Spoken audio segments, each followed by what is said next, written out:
గత ప్రభుత్వంలో నారా లోకేష్ బాబు జగన్మోహన్ రెడ్డి దావూస్ పర్యటన వెళ్ళి వచ్చిన తర్వాత ఆయన చేసిన తప్పుడు ప్రచారం బట్టబయలైంది. దావూస్ పర్యటనపై నారా లోకేష్ బాబు మాట్లాడిన మాటలన్నీ కూడా తప్పుడు మాటలే, తప్పుడు ప్రచారమే.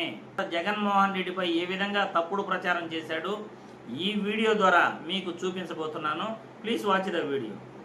జగన్మోహన్ రెడ్డి గారు మొదటిసారి దావోస్కి వెళ్ళారండి. అక్కడికి ఒప్పందం ఎవరితో కుదిరించినారు తెలుసా? గ్రీన్ కో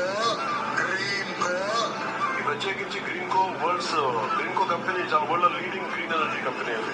మన రాష్ట్రంలో మటుకు 30,000 కోట్లు ఆల్రెడీ పెట్టుబడులు పెట్టారు.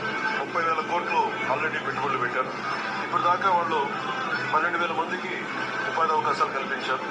ఆ వ్యవస్థ నడవడానికి అదనంగా ఇంకొక 4 మందికి 1:4 అనే రేషియో కింద ఇంకొక అదనంగా 50,000 మందికి ఉపాధి కూడా లభించగలిగింది.